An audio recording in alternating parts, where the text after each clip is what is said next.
볼 수 없습니다. 이제 진도가 이제 이 부분은 논리가 엄청 중요한 거여서 제가 매입도 자료를 같이 드렸잖아요. 그래서 같이 펴놓으셔야 돼요. 지금 이제 매출은 13페이지에 수출을 펴놓으셔야 되고 이제 새로 드린 거는 18페이지에 수입을 펴놓으셔야 됩니다. 매출은 13페이지에 수출, 매입은 18페이지에 수입입니다. 저도 헷갈리니까 좀 적어놓을게요.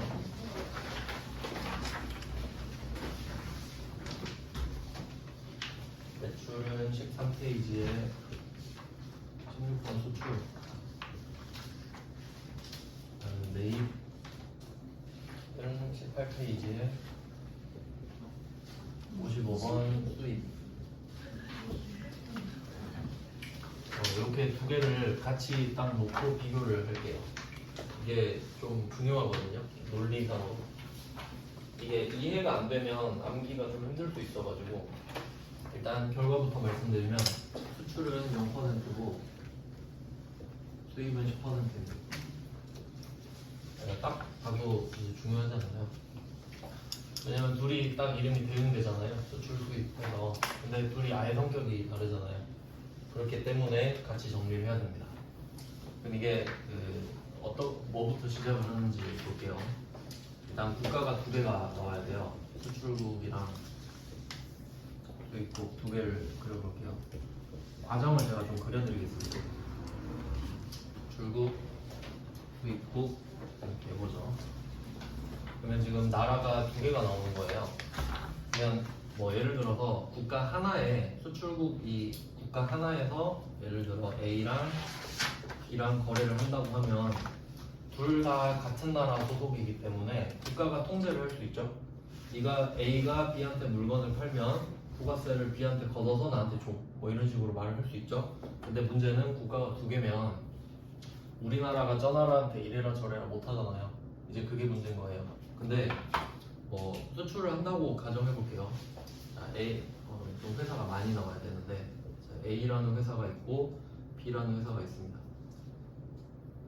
그럼 A가 B한테 납품을 해줘요. 물건을 납품을 하고 B가 수출을 한다고 할게요. 이렇게 뭐 여기까지는 괜찮죠.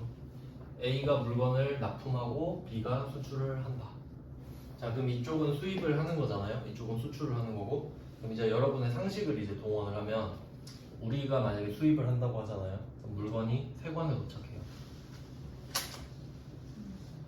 그 세관에서 뭐 문자 보내줍니다. 카톡이나 뭐 관세랑 부가가치세를 내세요. 그럼 택배를 보내드릴게요.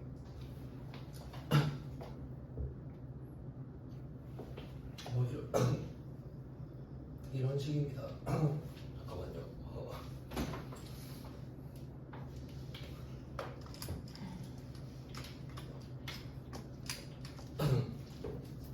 뭐 이런 식으로 진행이 돼요. 그러면 부가가치세를 둘 다 걷고 싶을 거거든요. 나라가 이제 두 개잖아요. 그럼 1,000원짜리 물건을 판다고 해보죠. 그럼 실제로 물건을 파는 회사는 B일 겁니다. 1,000원짜리 물건을 한번 팔아볼게요. 그럼 1,000원짜리 물건을 보내는데 일단 기본적으로 그 세금을 두 번 걷는 거는 안 돼요. 기본적으로 상식적으로 이중과세라고 하는데 이중과세는 여러분이 생각해도 상식이 어긋나잖아요. 그러니까 물건이 하나 있으면 세금은 한 번만 걷어야 됩니다. 예를 들어 내가 월급 한 번 받았는데 세금 두 번 걷으면 안 되잖아요. 뭐 그런 논리로서. 근데 문제는 나라가 두 개인 거예요. 그러면 둘 다 세금 걷고 싶잖아요. 나도 부가가치세 걷고 싶고 너도 걷고 싶고. 근데 둘 다 걷으면 안 되니까 누가 걷을래? 이 이야기를 하는 거예요. 근데 이제 기본적으로 나라마다 세율이 다 다르거든요. 그러니까 뭐 북유럽 같은 데는 25%인 나라도 있어요. 우리는 10%잖아요. 그럼 그렇게 다르다고 치면 기본적으로 수입하는 나라 쪽 세율을 따져줘야 맞아요. 예를 들어보면 우리나라가 10%라고 할게요. 우리나라라고 치고 여기가 뭐 북유럽, 뭐 덴마크 이런 데라고 치면 세율이 다르잖아요. 그럼 내가 1,000원짜리 물건을 우리는 과세를 안 해요. 그러니까 세금을 안 걷고 그냥 1,000원에 보내줘. 그리고 1,000원에 도착하면 얘네들이 1,250원 이렇게 파는 거죠. 왜냐면 얘네들도 1,000원짜리 물건을 1,250원에 팔고 있잖아요. 그러니까 그 나라 세율을 따라주는 게 맞죠. 그래야 이제 세금에 따른 가격 차이가 안 나잖아요. 그러니까 수출국이 과세를 안 하고 이쪽 저 나라의 세금을 맡깁니다. 그래서 우리는 0%로 형식적으로 과세를 하는 거예요. 그러니까 이래서 수출을 하면 0%가 적용이 됩니다. 근데 일단은 이걸 외워두시면 돼요. 수출하면 0%다. 수출하면 0%다. 그래서 이 원리가 나옵니다. 이유는 이거예요. 수입국이 과세를 하기 때문에. 수입국이 과세를 하기 때문에 우리나 하면 안 돼. 그러면 반대로 생각하잖아요. 우리가 지금은 수출을 하고 있잖아요. 근데 내가 수입을 할 때도 있겠죠. 그러면 그때는 야 너 그때 알지? 너 이번에 영세 때려. 그럼 내가 과세할게. 이렇게 되는 겁니다. 그러니까 서로 이렇게 하는 거죠. 그럼 이제 수출 쪽은 좀 비교적 쉽죠. 그래서 이때 유형을 한번 이제 정리를 하면 그 13페이지에 16번 수출 있잖아요. 그게 지금 B예요. B. 자, 유형을 그림에 넣어서 설명해 드리겠습니다. 16번 수출. 그러니까 지금 이 B가 해외에 물건을 보낼 때 이렇게 쓰는 유형이 16번 수출이고요. 그리고 이제 증빙은 없어요. 증빙은 없어요. 세율은 0%고 증빙은 없습니다. 이유를 생각해 보시면 나라가 다르잖아요. 나라가 다른데 우리나라 세금 계산서 줘봤자 저 나라는 필요 없겠죠. 그러니까 어차피 필요 없을 거니까 안 줍니다. 그래서 16번 수출의 특징 0% 적용이 된다. 증빙이 없다. 그럼 어떻게 찾아야 되냐? 키워드는 선적입니다. 선적. 선적은 배에다가 물건을 쌓아 올렸다 소리인데 그럼 배에다 물건을 싣는 날을 수출일로 보거든요. 그러니까 선적일이 수출일인 것까지 알아두시면 됩니다. 그래서 혹시 문제에서 뭐 수출 신고일 나온다 그런 거 필요 없습니다. 수출 신고일은 절대 답이 될 수 없습니다. 그러니까 수출 신고일이 중요한 게 아니라 선적일이 중요합니다. 가끔씩 오답으로 나오니까 같이 알아두세요. 그래서 저는 이렇게 생각했어요. 헷갈리잖아요. 그러면 상식적으로 수출 신고를 먼저 하고 선적을 하지 않겠습니까? 신고 먼저 하고 배에다 물건 싣겠죠. 그러면 확실한 걸 생각해 보시면 예를 들어 그냥 극단적으로 말해서 신고만 하고 배에다 안 실을 수도 있잖아요. 물건을. 그럼 판 거 아니잖아요. 그래서 저는 선적일이 중요하니까 선적일을 수출일로 본다 이렇게 기억을 했어요. 자 그리고 여러분이 이제 여기서 파생된 것까지 알아두셔야 되는데 이게 A거든요. A는 B한테 물건을 납품해주는 회사잖아요. 그러면 B는 A 없으면 수출 못합니다. 그렇게 생각할 수 있겠죠? 그러면 A는 수출을 도와주는 거예요. 즉 B는 직수출을 하는 거거든요. 직수출. 근데 A는 간접 수출을 하는 거예요. 도와주는 거니까 수출 지원, 간접 수출 정도로 말할 수 있겠죠? 그러면 국가가 얘도 0%를 인정해줘요. 너도 뭐 거의 수출이랑 다름없네 이렇게 보는 거죠. 그럼 이제 여기까지는 별로 안 어렵죠? 수출에 준하는 거니까. 그러면 또 물어봐요. 그러면 나도 0%니까 쟤처럼 증빙을 안 줘도 되는가? 그건 아니지. 둘 다 지금 한국 사람 아닙니까? 한국끼리 있는데 증빙을 안 줄 필요는 없다. 얘가 안 주는 이유는 나라가 다르니까 안 주는 거다 라는 거죠. 그럼 얘는 세금 계산서를 주는데 0%짜리 세금 계산서를 줘요. 그래서 이름이 영세율 세금 계산서가 나옵니다. 그러니까 좀 약간 혼종 같은 느낌이죠. 0%는 이 B처럼 적용을 시켜주지만 증빙은 발급해라 이거죠. 같은 나라 안에 있으니까. 그래서 이 두 개가 차이가 되고 그러면 얘는 이제 유형이 12번 영세입니다. 요거는 그 다음 페이지에 있을 거예요. 네, 마지막 페이지에 있죠. 14페이지에. 자, 그래서 이 두 개를 구분하시는 게 중요한데 여기서 포인트는 둘 다 0%잖아요. 근데 이름은 영세랑 수출이 있는 거죠. 둘 다 0%입니다. 얘만 0%인 거 아니에요. 그리고 얘는 뭐 물건 인도하는 날 똑같이 가면 됩니다. 국내랑 똑같아요 기준이. 그래서 이제 여기에서 좀 더 연결해 보면 그러면 지금 12번 영세가 영세율 세금 계산서를 줄 때거든요. 그러니까 우리 처음에 배웠던 게 세금 계산서 주면 11번 과세였죠. 그런 느낌으로 보는 건데 그럼 상대방은 이 B는 영세율 세금 계산서를 받는 경우 아니겠습니까? 그럼 이제 반대편 유형도 있거든요. 그래서 매입을 미리 드렸는데 참고로 얘는 52번 영세가 됩니다. 그냥 상식적으로 생각하면 A가 영세율 세금계산서를 주면 B는 영세율 세금계산서를 받겠죠. 물건을 얘한테 샀으니까. 그러면 유형은 반대편인 52 영세라는 게 나오게 돼요. 그럴 수 있겠죠. 그리고 이 영세율 세금계산서랑 물건을 납품받은 이 B가 수출을 하게 되겠죠. 그러니까 이렇게 스토리가 흘러가는 겁니다. 근데 우리는 그냥 각계 상황으로 다 나옵니다. 그래서 이렇게 하면 수출은 끝나요. 수출은 쉬운 편입니다. 이 정도면 별로 안 어렵죠. 자, 그러면 이제 수입으로 가는 거예요. 이제 여러분이 수입을 하실 때도 있으니까 이거 한 번에 설명해 드리려고 한 겁니다. 이건 우리나라가 그러니까 수출국일 때 경우, 이제 우리나라가 수입국인 경우로 바꿔볼게요.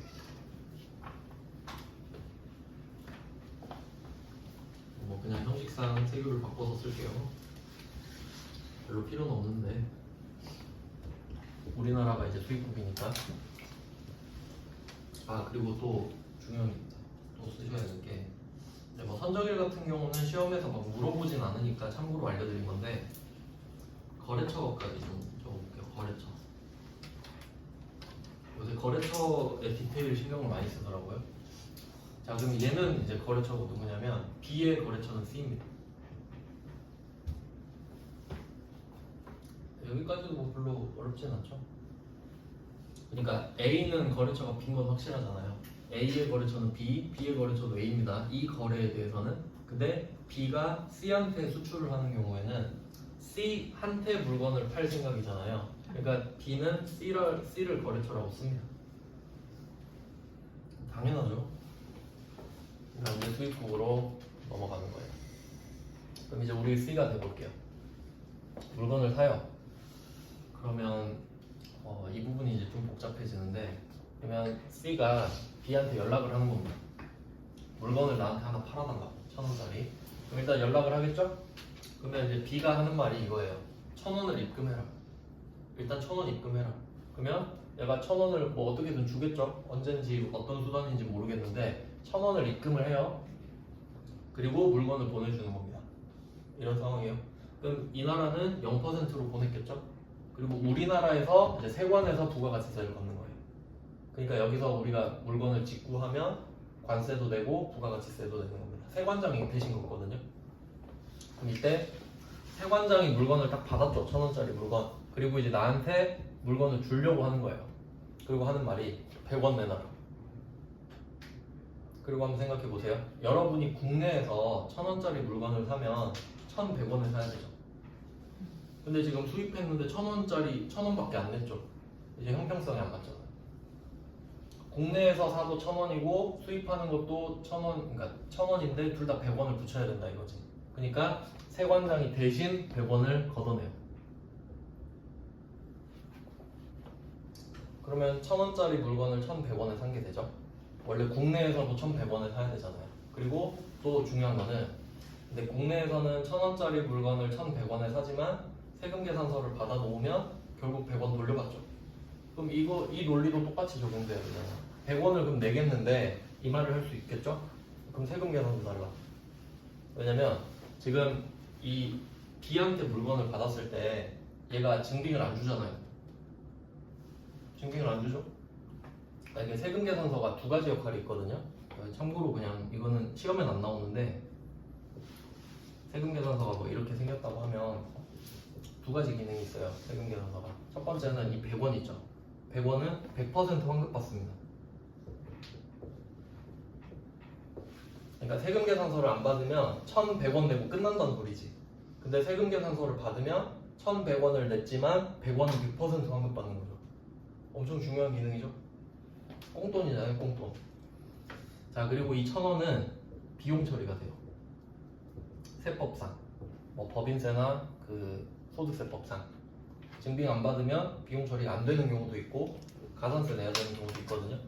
그러니까 지금 우리 입장에서는 이 내용을 생각해 보시면, 지금 우리가 C예요. B한테 1,000원을 입금했죠. 그리고 물건을 보냈는데 B는 나한테 증빙을 안 주잖아요. 어차피 우리 나라가 다르니까 그냥 안 보낼게 이렇게 하고 끝내버리잖아요. 그럼 여러분은 1,000원은 썼는데 증빙이 없어요. 그럼 어떻게 비용 처리할 거예요? 비용 처리를 못하죠? 근데 마침 세관장이 오더니 야 100원 내 이러는 거예요. 그럼 우리 머릿속에 아 잘됐다 이거. 그럼 제가 100원 낼 테니까 1,100원 찍혀있는 세금계산서 하나 주세요. 이러면 되는 거지. 그러니까 이 세관이 B 역할을 대신해 주는 겁니다. 그런 역할을 하려고 있는 거겠죠? 물론 관세도 걷고 하지만 그렇게만 세금만 걷으면 안 되잖아요. 그러니까 이 세관장이 100원을 거두면서 수입세금계산서란 걸 줘요. 수입세금계산서. 그래서 이쪽은 영세율 세금계산서였는데 이제 이쪽은 우리가 C라고 하니까 증빙은 그리고 10%죠. 지금 100원 내고 있잖아요. 100원을 따로 내고 있죠. 그리고 수입세금계산서를 받습니다.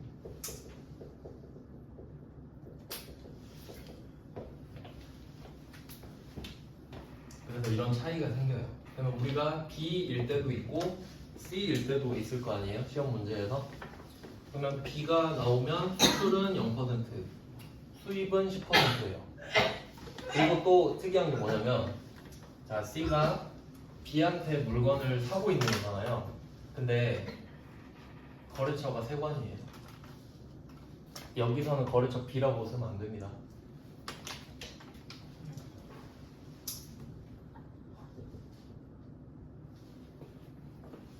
이게 이제 중요합니다. 이거 거래처는 B라고 쓰면 안 돼요. 쓰면 안 되고 B가 아니고 세관. B가 아니라는 겁니다. B가 아니다. B가 아니고 세관. 왜냐면 B를 검색하면 당연히 나오겠죠.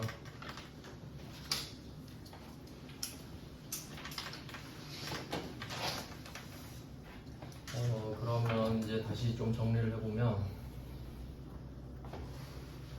그러면 거래처를 어떻게 생각하셔야 되냐면 그 거래처는 언제 어떻게 쓰는 거냐 증빙을 주고받는 곳을 쓰시면 돼요. 증빙을 주고받는 곳.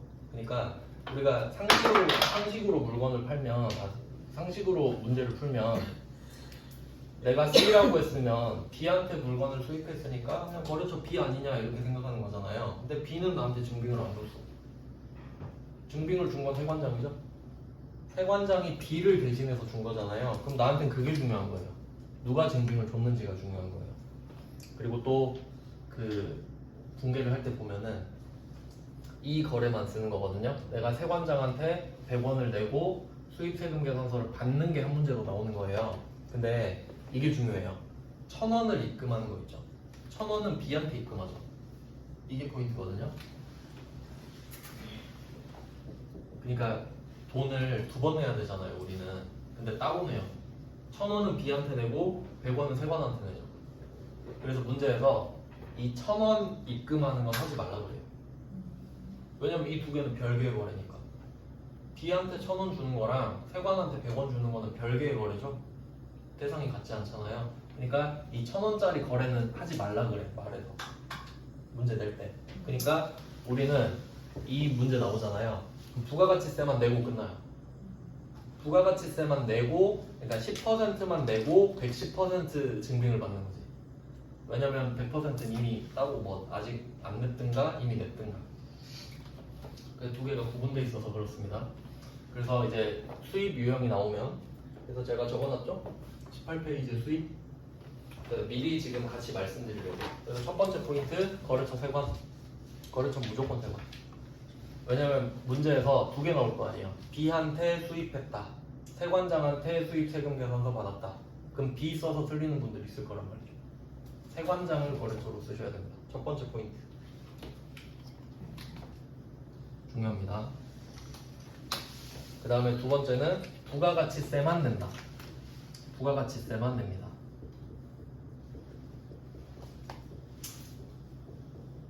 그러니까 물건값은 안 나온다는 소리예요. 100%는 안 나오고 10%만 딸랑 나오거든요. 근데 그게 이상해 보이잖아요. 왜 물건값이 없지? 근데 이걸 알고 있으면 아 그렇다고 했지 하고 넘어가면 되는 거예요. 당연히 물건값을 세관한테 또 낼 이유는 없잖아요. 물건값은 세관한테 내는 게 아닙니다. 물건값은 B한테 내는 거지. 근데 이번 시험에 나온 적 없거든요. 알아서 내겠죠. 뭐. 그럼 이건 일반전표에다가 쓰면 될 텐데 나온 적이 없어요. 그러면 뭐이 정도 정리하면 되려나? 두 가지 포인트가 있네요. 거래처 세관 10%. 그래서 그 미리 답을 한번 그냥 살짝 보시면 18페이지 펴신 김에 1번을 한번 살짝 보세요. 매입 쪽에 18페이지 1번을 살짝 보시면 답에 차변에 부가세 대급금 하나만 더 있죠. 그 끝이에요, 답이. 왜냐면 그것만 내면 우리는 이 880만 원짜리 수입 세금 계산서를 받을 수 있거든요. 미리 한번 체크해보죠. 첫 번째 포인트, 미라클사 나오죠. 미라클사 X, 얘가 B예요. B 아니라 그랬죠? 그리고 인천세관 나오죠. 인천세관의 동그라미 치시면 미라클사 X, 인천세관 동그라미. 이게 첫 번째 포인트. 여기 언급해드린 거. 그 다음에 두 번째 포인트는 답에 부가세 대급금 하나 나온다. 10% 딸랑 하나 끝.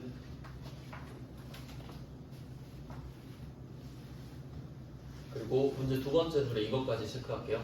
재고 자산에 대한 회계 처리는 생략할 것. 두 번째 줄에 재고 자산에 대한 회계 처리는 생략할 것. 1번 문제 두 번째 줄. 그래서 이겁니다. 1,000원 입금한 거는 지금 하지 말 것. 따로 할 거니까 그 말이에요. 이해되셨죠? 물론 그냥 외워서 풀 수는 있는데 그래도 한번 이해는 해야 될 거 아닙니까? 그래서 이렇게 차이가 나니까 엄청 다르죠, 다른 애들이랑. 그렇기 때문에 그렇습니다. 그러면 차이를 알려드렸고요. 그럼 지금 여기서 나오는 거는 여기는 유형을 안 적어놨네. 얘는 이제 55번 수입이 되겠습니다. 그러니까 이렇게 이어지는 겁니다. 12번 영세 상대편이 52번 영세. 그리고 얘가 결국 16번 수출하겠죠? 그러니까 이건 뭐 정해진 거죠. 근데 얘를 이제 수출하는 문제도 있고 수입하는 문제도 있습니다. 근데 우리가 세관일 리는 없으니까 이건 신경 쓸 필요 없는 거죠. 그러니까 우리는 A일 때, B일 때, C일 때 문제가 각각 나오는 겁니다. 그럼 그때그때 키워드 맞춰서 풀어주시면 되는 거죠. 상황을 이렇게 연결해서 한번 쭉 봤습니다. 이제 뭐 입력은 하나도 안 어려워요. 이제 논리가 조금 헷갈려서 정리를 해드렸는데 이제 뭐 나머지 문제들도 형식적으로 한번 수출 수입을 연달아서 그냥 한 번에 쭉 할게요. 입력해 보겠습니다.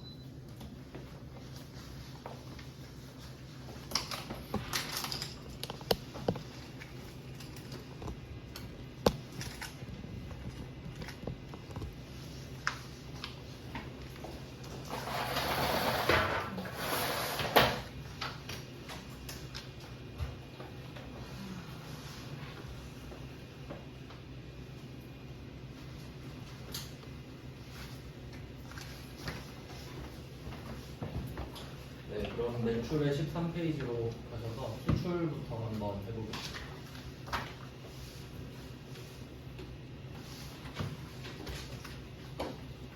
13페이지에 수출은 어떤 식으로 나오나? 수출은 이제 필연적으로 달러가 많이 나올 수밖에 없습니다. 해외에다 물건을 팔기 때문에 그 정도가 좀 포인트가 될 것 같은데 일단 하나씩 해보죠.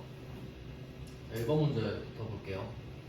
1번 문제는 해외 매출처인 비테크 수출할 때는 그냥 그 거래처 쓰면 되죠. 근데 여기서는 수출 신고 번호를 좀 체크해 놓을게요. 수출 신고 번호. 이제 제가 찾아본 바로는 수출 신고 번호를 적는 문제는 이 문제밖에 없었어요. 그래서 그냥 특이해서 한번 넣어봤는데 한번 해볼게요. 키워드는 그냥 직수출 표시하시면 돼요. 직수출. 직수출 나오면 16번 수출입니다. 그리고 보시면 증빙은 아무것도 말하고 있지 않죠. 그냥 발급을 안 하니까. 그러니까 직수출 또는 선적일 이렇게 찾아요. 자, 그럼 입력하겠습니다. 4월 9일. 날짜는 4월 9일이고 유형은 16번입니다. 이유는 직수출이죠.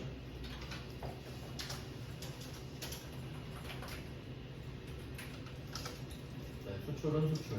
품목은 뭐 제품 매출이라고 그냥 쓰고요. 공급가액은 지금 여기서는 뭐 수량 단가 이런 거 달러도 안 나왔고요. 그냥 300만 원이라고 말을 해주고 있네요. 그래서 여기 기본적으로 영세율이 적용되기 때문에 부가가치세가 없습니다. 그다음에 거래처는 원래 비테크 쓰면 될 텐데 적당한 걸로 그냥 찾아주시고요. 그리고 전자 체크가 안 되죠. 이유는 증빙이 없으니까. 자, 근데 이제 아래로 내려가 보시면 영세율 부분이 뜹니다. 영세율 부분. 분계 가기 전에 전자는 지났고 이제 분계 전인데 이 영세율 부분 이것도 꼭 맞춰서 써주셔야 됩니다. 아, 이것도 따로 하나 써놓죠. 16번 수출 그 뭐 제목 쪽에다가 영세율 부분 해가지고 1번 직접 수출 이렇게까지 적어주시면 됩니다. 영세율 부분 1번 직접 수출. 귀찮으시면 그냥 영세율 부분 1 정도까지만. 아, 밑에 써있네요. 답에 써있다. 답에 표시하면 돼요. 답에 보시면 영세율 부분 1번 직접 수출, 대행 수출 포함 써있죠? 이 부분을 좀 눈에 잘 띄게 표시해주세요. 이거 잘못 골라도 틀립니다. 답에 써있어요. 답에.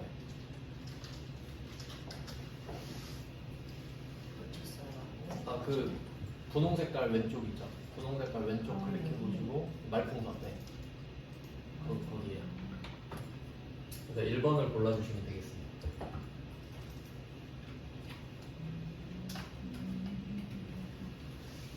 자, 수출 신고 번호가 있죠? 이거 쓰라고 했으니까 쓰는 겁니다. 원래 쓰는 문제 없었는데 그냥 그대로 쭉 쓰시면 돼요. 1, 2, 3, 4, 5, 00, 1, 2, 3, 4, 5, 6 똑같이.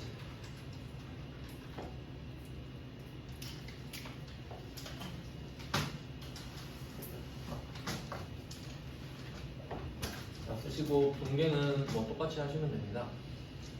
한 달 후에 받기로 했다. 외상이란 소리죠. 그러면 2번 분계 유형은 2번 누르면 끝나겠네요. 제품 매출이니까 외상 매출금 나와줘야 되죠. 자, 지금 이 문제는 분계 자체는 엄청 쉽거든요.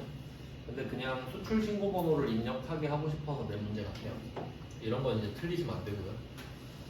그 다음 이제 2번 문제로 갈게요. 이제 조금 긴장을 하셔야 되는데, 자, 2번 문제 같은 경우는 키워드부터 찾죠? 직접 수출 나왔죠. 그러니까 1번은 직수출이라고 했고 2번은 직접 수출이라고 했죠. 그 정도 차이겠죠. 자, 그럼 이제 입력을 해봅니다. 키워드, 선적일도 있네요. 선적일. 선적일이랑 직접 수출이랑 같은 뜻이라고 보셔도 됩니다. 선적 한 날에 직접 수출로 인정하는 거거든요. 자, 그러면 입력을 해보겠습니다. 10월 5일. 유형은 뭐 16번 수출이죠.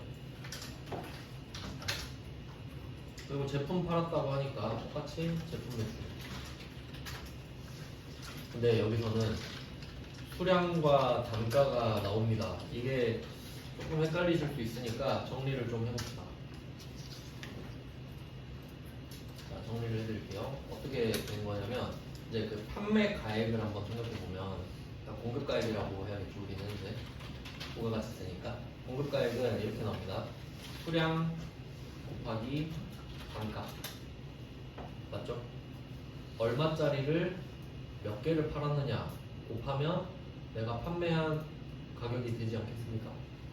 이거 당연한 거죠? 이게 쉽잖아요. 근데 이제 달러가 들어오면 헷갈려요. 그래서 여기다가 제가 자세히 써볼게요. 이 문제 기준으로. 자, 100개 써 있습니다. 100개 써 있고 한 개당 판매 금액 $1000 이렇게 써 있습니다. $1000. 네, 이렇게 두 개를 곱하면 $1000가 단가는 맞거든요. 근데 우리 회계 프로그램에다가 1000을 쓰면 이 회계 프로그램은 1000이 1000원으로 알아요.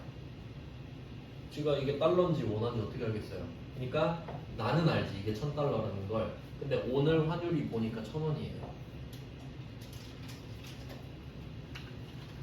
환율 1000원, 달러당 1000원.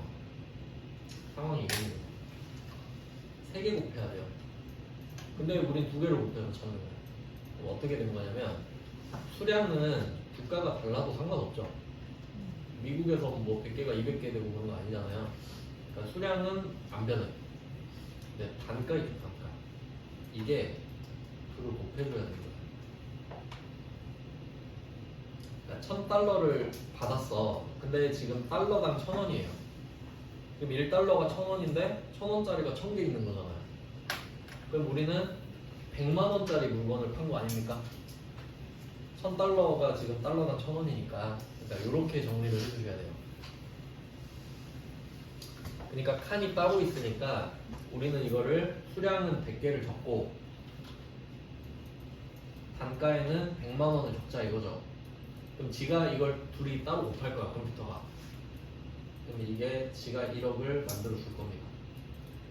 이런 논리라는 거죠. 그러니까 이게 2번은 조금 틀릴 수도 있어요. 개념 정리가 안 돼 있으면. 근데 이렇게 메모를 해두시고 입력을 하시면 되겠습니다. 해설에 아무것도 안 써있죠. 자, 그래서 수량은 똑같이 100을 써주시고 단가에 100만 원을 쓰자 이거. 1000 곱하기 1000 하는 거. 그럼 지가 또 그걸 곱해서 1억을 만들어준다 이거죠. 이거 말고는 뭐 딱히 다른 거 할 거 없죠.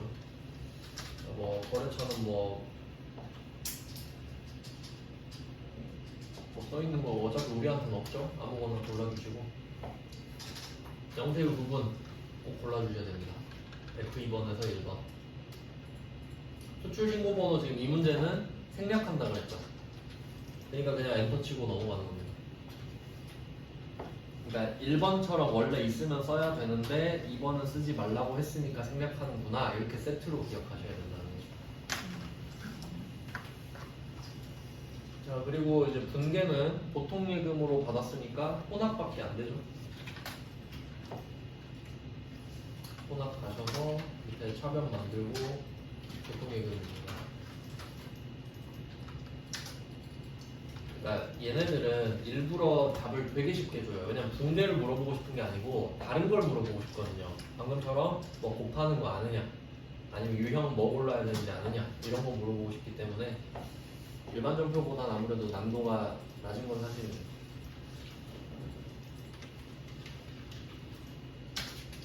그 다음에 한 가지 유형만 더 보시면 돼요.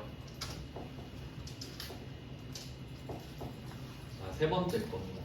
그러니까 얘는 이제 좀 유형이 많죠. 자, 3번 문제를 이제 보시면, 자, 그래서 제가 아까 언급은 해드렸죠. 수출 신고일이 나오고 선적일 2개 나오잖아요. 그러면 이렇게 나오면 수출 신고일은 무조건 X예요. 수출 신고일은 X표 치세요. 왜냐면 기준은 선적일이니까.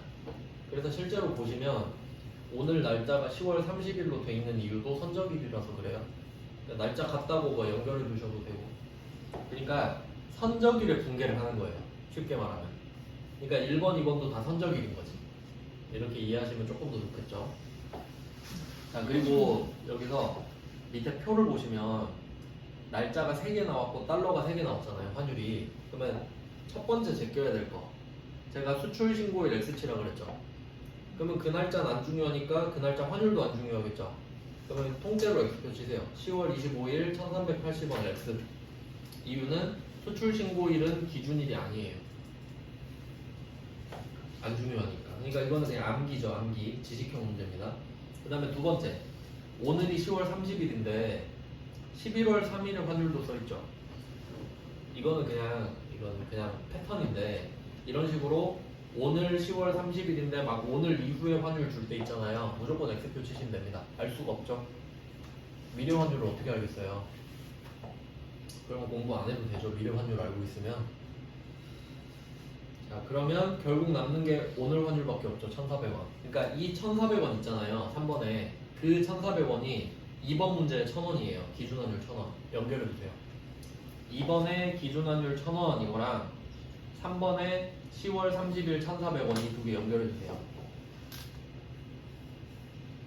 그리고 의도를 파악하시는 거예요.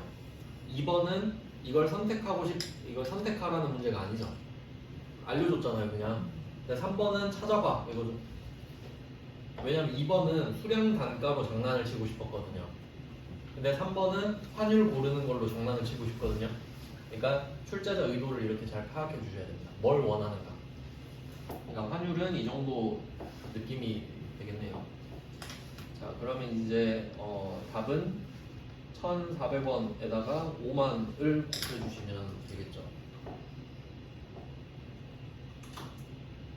그리고 이게 또 어떻게 틀릴 수 있냐면, 이거 상황을 한번 정리해 볼까요?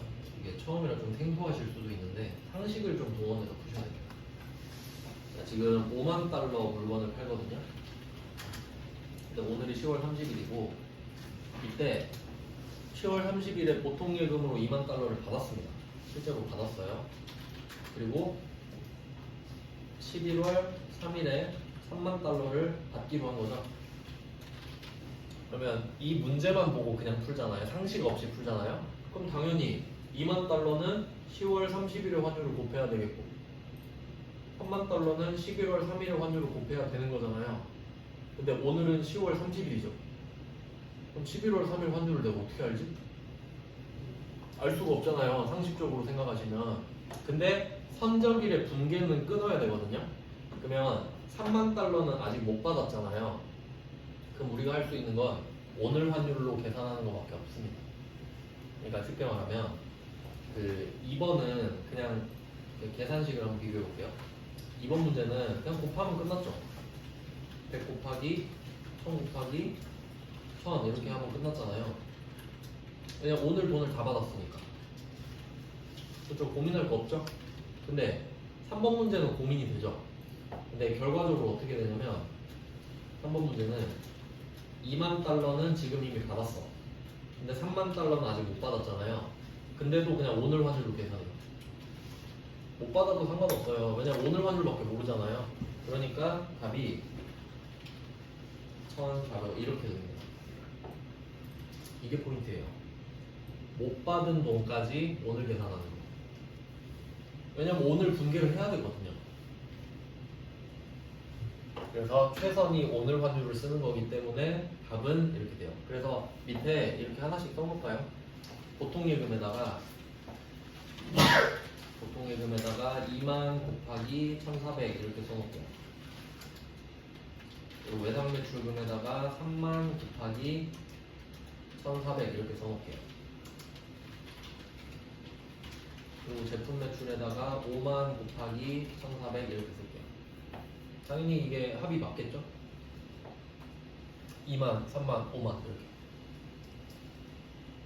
그래서 놀랄 필요가 없습니다. 돈을 못 받았다고 해서 그 미래 환율을 우리가 알 수 없기 때문에 절대 그 환율 쓰시면 안 돼요. 그러니까 3번 정도 되면 많이 틀리겠죠? 왜냐면 그냥 아무 생각 없이 풀어서 그래요. 항상 우리 생각해야 된다, 생각. 그러니까 사실 엄밀히 말하면 시험이라 틀리는 거예요. 실무면 알 수가 없잖아요. 미래 환율을. 그래서 얘는 분계도 조금 까다로워지겠네요. 자, 이건 내용을 이제 잘 정리를 하셨으면 입력을 해봅시다. 10월 30일. 유형은 뭐 당연히 수출이죠. 선적일 나왔고, 직수출도 나왔고. 자, 품목은 제품 매출입니다. 자, 그럼 공급가액은 7천만 원 써야 되는 거죠? 왜냐면 5만 달러 곱하기 1,400이라고 했으니까. 그러니까 결과값을 미리 한번 써주신 다음에, 왜냐면 얼마 팔았는지 이야기하는 거니까. 그래서 이걸 알아야 되기 때문에 선적일에 그 계산을 해버리는 겁니다. 자, 그 다음에 거래처는 뭐 적당한 거 골라주시고, 또 나왔죠? 영세율 부분. 영세율 부분은 1번입니다. 직수출은 1번. 수출 신고 번호는 생략한다. 엔터 쳐서 넘어가시고. 분계는 혼합 가야 되죠. 자, 근데 이제 문제는 7천만 원이 합계가 나와 있잖아요. 이걸 또 쪼개야 돼. 차변에서 보통 예금은 2,800. 그러니까 여러분이 따로 계산하셔야 된다는 거죠.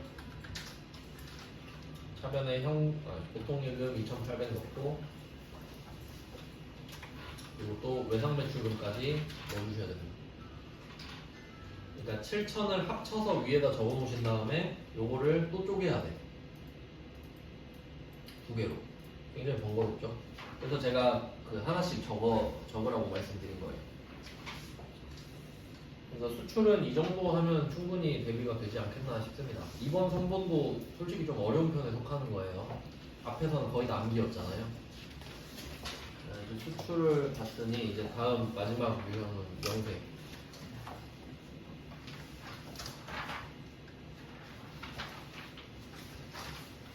영세입니다. 아까 그 그림을 기억하셔야 돼요. 이거는 그 수출을 지원하는 업체입니다. 지금 우리가 수출 업체한테 물건을 파는 거예요. 키워드 한번 정리해 보겠습니다. 지금 16번 수출은 키워드가 뭐 따로 키워드라고 하기엔 뭐 직수출이나 선적일 정도 증빙이 없으니까 이 정도가 키워드였고, 그러니까 찾는 것 자체는 안 어렵죠. 수출은 냄새가 딱 나요. 수출 같잖아요. 그 다음에 12번 영세. 12번 영세는 아까 말씀드렸죠. 영세율 세금 계산서 나오면 영세입니다. 그러니까 이 차이예요. 수출이랑 영세를 헷갈린다면 영세는 영세율 세금 계산서가 나와야만 합니다. 발급한다고 하겠죠? 매출이니까.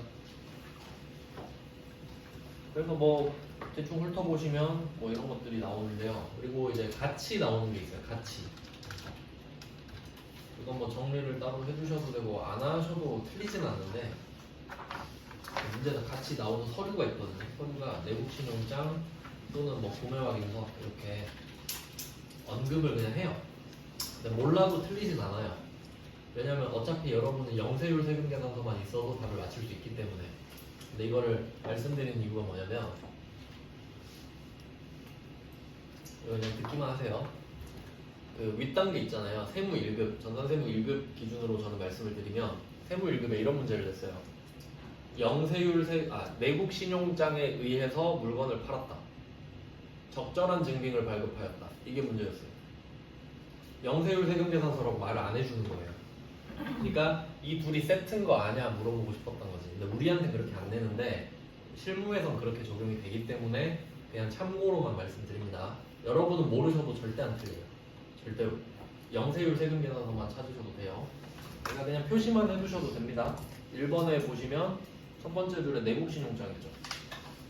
내국신용장 뭔지 몰라도 돼요. 옛날엔 설명했는데 의미가 없는 것 같아요. 그리고 영세율 세금 계산서를 발급했다. 이 정도 됐죠.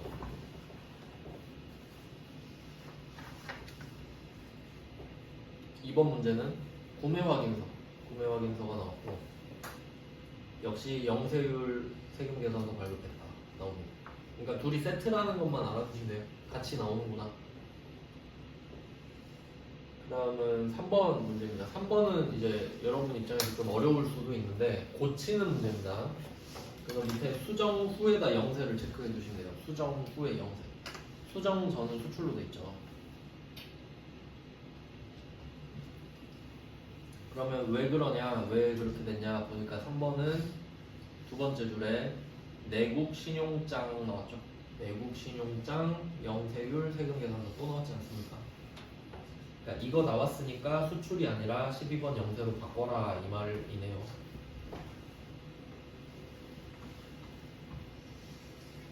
그래서 뭐 영세율 같은 경우는 뭐 달러 적용 뭐 될 수도 있지만 잘 안 나와요. 1번 정도만 잘 푸시면 될 것 같은데 1번을 한번 입력을 해보죠. 1번 문제는 7월 11일이에요. 7월 11일 영세율 세금 계산서 발급하니까 매출 쪽에 영세 12번입니다. 매출 영세니까.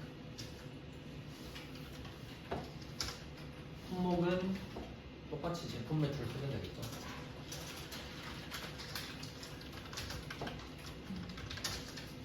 공급가액은 뭐 그냥 1650만원 말해줬잖아요. 거래처는 전남인데 전남. 그러니까 이 영세율 세금 계산서는 국내에서 거래를 하는 거니까 막 외국 회사가 안 나오는 거예요. 달러도 잘 안 나오고 그래서 거래처는 대충 적당한 거 골라주시고, 그리고 이거 한번 또 틈틈이 말씀드릴게요. 전자 여부 체크하는 거. 이름에 계산서가 들어가는 계산서 포함되는 증빙만 전자 여부를 고릅니다. 그러니까 지금 영세율 세금 계산서잖아요. 영세율 세금 계산서. 이름에 계산서라는 글자가 들어가죠? 그러니까 전자인지 아닌지 적어야 되는 거예요. 세금 계산서, 영세율 세금 계산서, 그리고 아까 배웠던 수입 세금 계산서. 그리고 그냥 계산서도 포함되겠죠. 이거는 그냥 좀 틈틈이 계속 생각해 보셔야 돼요. 계속. 그래서 제가 틈틈이 계속 말씀드릴게요. 이건 뭐 어디 적어놓고 외운다기보다는 그냥 계속 익숙해지는 거죠. 그래서 지금도 포함이 되니까 갑자기 전자가 나왔잖아요. 전자 1번 누르시면 되겠죠. 전자 써 있으니까. 혹시 종이라고 써 있으면 0번입니다. 전자면 1번, 종이는 0번. 네. 그러니까 전자냐 아니냐니까 전자여라고 돼 있으면 뭐라고 해야 돼? 여부.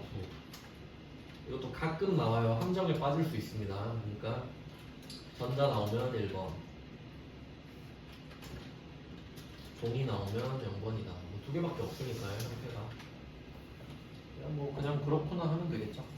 그러니까 안 적고 넘어가는 게 아니고 0을 꼭 눌러서 넘어가야 된다는 게 포인트입니다. 그냥 뭐 연습해 보시면 0 누르면 빈칸으로 넘어가지거든요. 안 쓰는 게 아니에요. 안 쓰면 안 넘어가져요. 그래서 제가 말씀드리는 거예요. 그러니까 왜 안 넘어가지지 이럴까봐. 계산서 이름이 들어가 있어서 그래요. 자, 그러면 여 찍고 내려가 보니까 또 영세율 부분 나왔죠. 이거 나오면 또 해주셔야겠죠. 영세율 부분. 자, 이번에는 답에 3번 표시할게요. 영세율 부분 3번. 내국 신용장 구매 확인서에 의하여 공급한 업체와 이걸 표시해 주세요. 그러니까 유형별로 한 문제씩만 표시 잘 해주시면 되겠죠. 그리고 아까 언급해드렸던 서류가 같이 나오네요.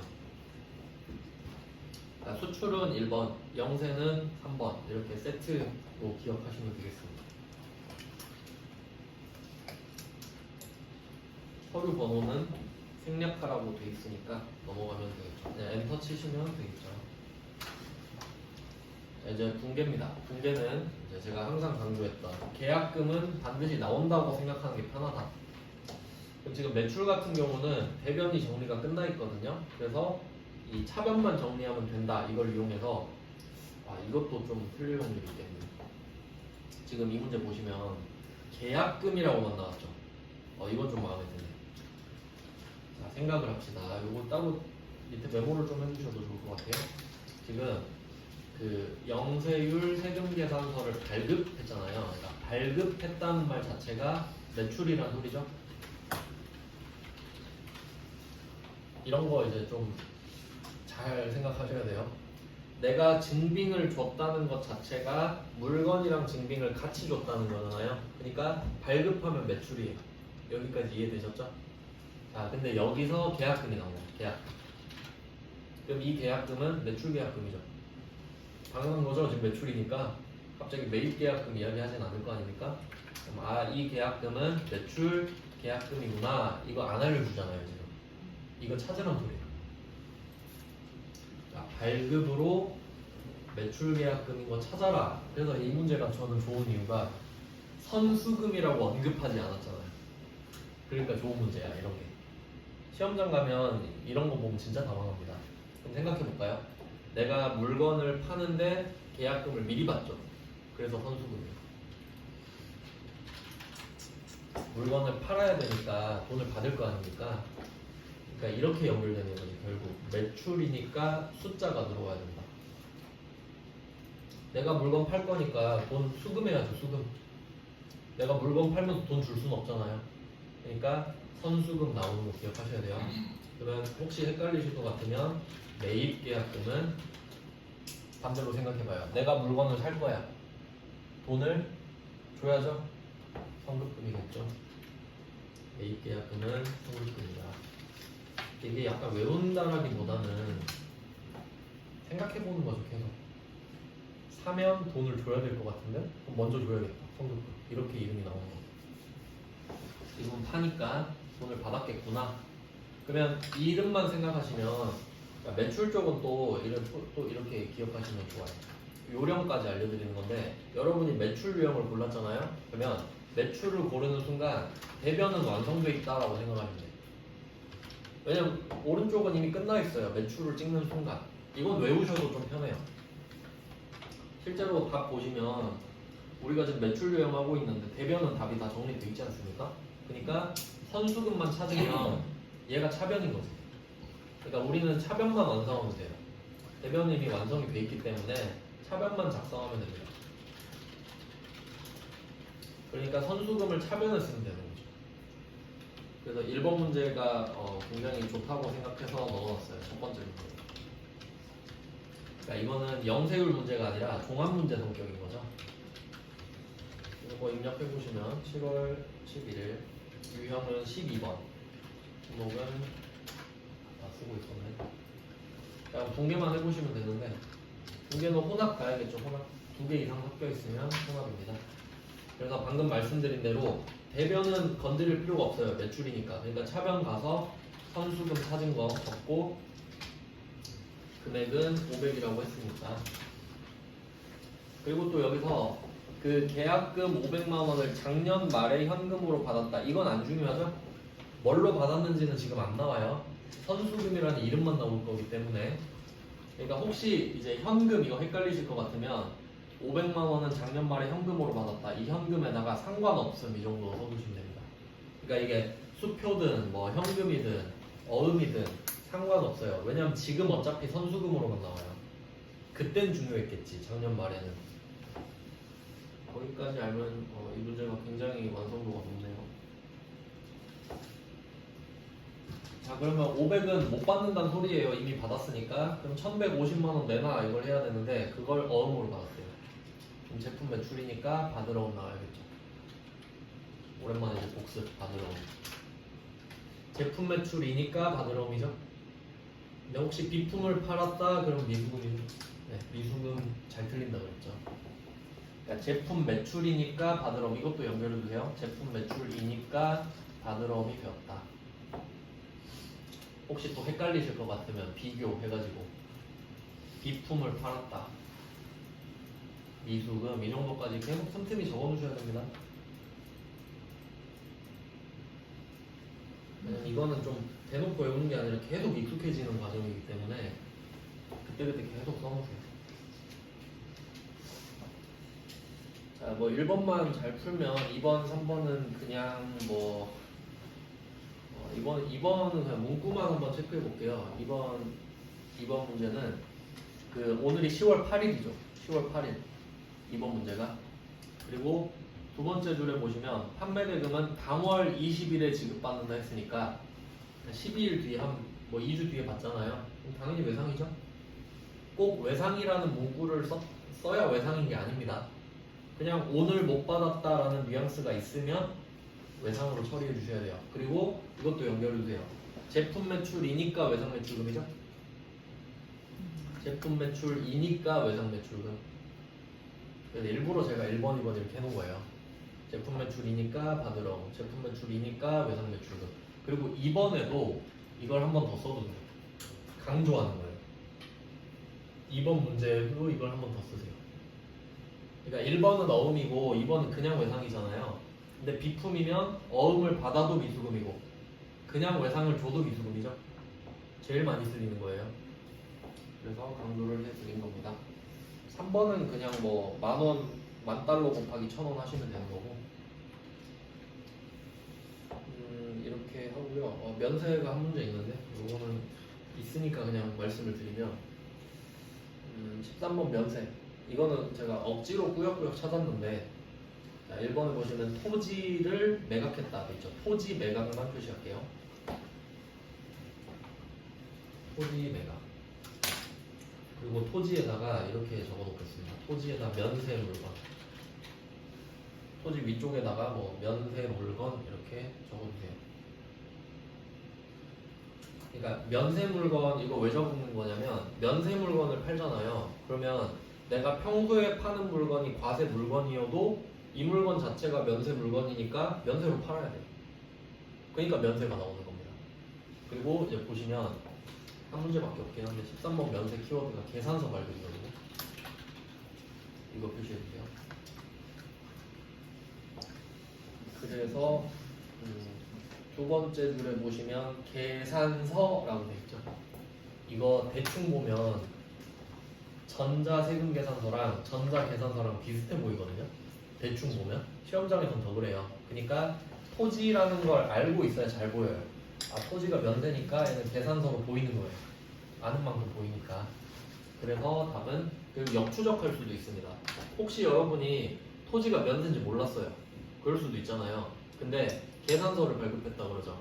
그러면 토지가 면세인가 뭐구나 라고 알 수도 있는 거예요. 왜냐면 면세 물건을 팔 땐 계산서를 주게 돼 있으니까. 그렇게 연결이 됩니다.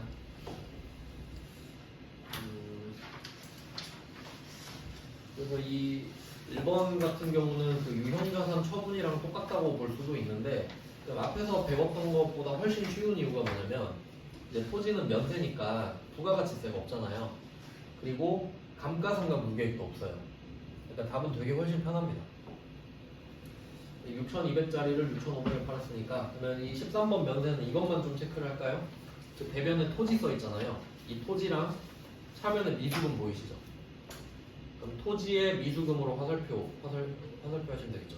토지에서 미수금으로 화살표. 이유는 제품 매출이 아니니까 미수금이잖아요. 그리고 하나 더 적어두시면 제가 맨날 하는 거 있죠. 나머지는 다음 달에 받기로 약정하였다. 여기다가 씁시다. 나머지는 약속 어음을 수취하고 다음 달에 받기로 하였다. 이걸 껴놓읍시다. 나머지는이랑 다음 달의 사이에 이렇게 껴가지고 약속 어음을 수취하고까지 적어두시면 답이 똑같죠. 왜냐면 미수금 진짜 많이 틀려서 제가 계속 강조하는 겁니다. 기본적인 걸 틀리면 안 되잖아요. 점수가 안 나오니까. 그래서 토지는 미수금이다. 어음을 받아도 미수금이다. 문제 자체는 안 어려우니까 뭐 참고하시면 되겠고요. 일단 지금 수출이랑 영세 위주로 봤고요. 이제 이따가 매입 쪽은 수입을 먼저 한 다음에 이제 진도 나가도록 하겠습니다. 6분 정도 쉴게요.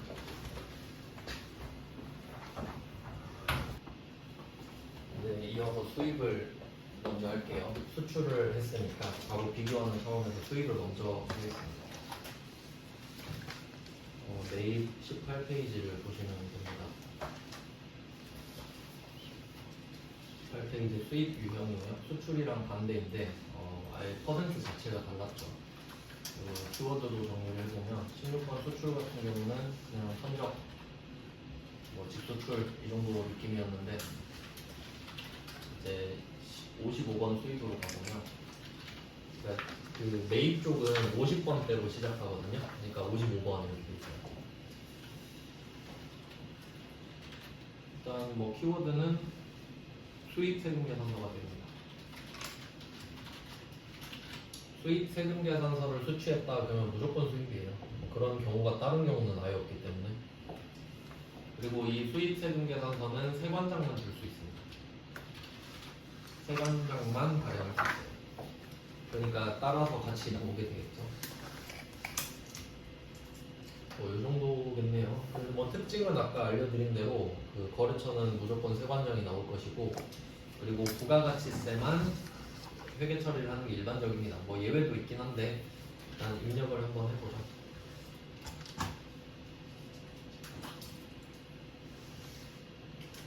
기본 문제만 일단 해볼게요. 왜냐면 또 그 배워야 할 수 있는 문제들도 있어가지고 일단 1번만 하고 이제 진도 나가겠습니다. 1번은 10월 17일이죠. 특이사항이 없는 가장 일반적인 문제인데 유형은 55번 수입이고요. 품목은 여기서는 원재료라고 되어 있는 원재료를 수입을 했나 봅니다. 수량 단가는 안 나와 있고 공급가액만 800만 원 써주시면 돼요. 부가세 별도. 여기는 100% 쓰는 자리죠. 원래는 800만 원 써주시고. 자, 그래서 부가세 80이 나오게 되는데 800은 지금 내지는 않는다 그랬죠. 공급처는 무조건 세관. 세관으로 골라주시고요.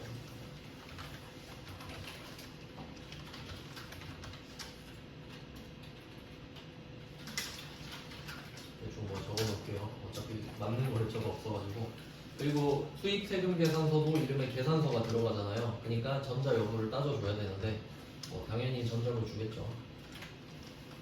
전자 1번 여 처리했고, 그다음 이번에는 매입이니까 주는 거도 우리가 돈을 줘야 됩니다. 그러니까 아까 말씀드렸잖아요. 매출은 대변이 정리가 되어 있고 매입은 차변이 정리가 되어 있는 겁니다. 그러니까 우리는 이제 대변만 쓰면 되는데 그게 보통 예금인 거죠. 등계는 혼합으로 가겠습니다. 3번. 그래서 뭐 원재료라고 써놓긴 했는데 사실 중요하진 않습니다. 왜냐면 어차피 부가가치세만 나오면 되기 때문에 지금은 별로 의미는 없어요. 하던 대로 그냥 한 것뿐입니다. 그리고 밑으로 내려서 대변에 보통 예금이라고 써주시면, 그러니까 이걸 놀라면 안 된다 그랬죠? 위에 800을 썼는데 왜 800이 없지? 이러면 안 돼요. 부가가치세만 내는 게 정상입니다. 800은 다른 데다가 내는 거예요. 그래서 800을 혹시 뭐 미라클사한테 입금한다, 그거는 일반전표에다가 쓰면 될 겁니다. 근데 문제로 나온 적은 한 번도 없어요. 그리고 2번까지도 볼 수 있나? 2번까지 아니다, 이건 이따가 같이 설명드린 다음에 보겠습니다. 기본 문제는 이렇게 생각하시면 돼요. 이게 나올 확률이 제일 높습니다, 수익 쪽에서는. 그 다음은 이제 맨 앞으로 가서 제가 숨겨놨는데 두 번째 페이지에 숨겨놨어요. 중요한 거를. 두 번째 페이지 있죠. 맨 앞에서, 그러니까 이 페이지가 잘못 나왔는데 원래 페이지가 맨 앞에 1이라고 나오면 안 되는데 삭제를 못했네요. 그러니까 두 번째 페이지 있죠. 그쪽을 보셔야 되는데, 그 첫 번째 페이지 목차를 좀 먼저 보죠. 그럼 배웠던 거랑 일단 비교를 먼저 한번 해볼게요. 배웠던 거랑 비교를. 그 매출 목차랑 매입 목차를 비교하시면 좋겠죠. 제가 칠판에 쓰면서 보여드리겠습니다.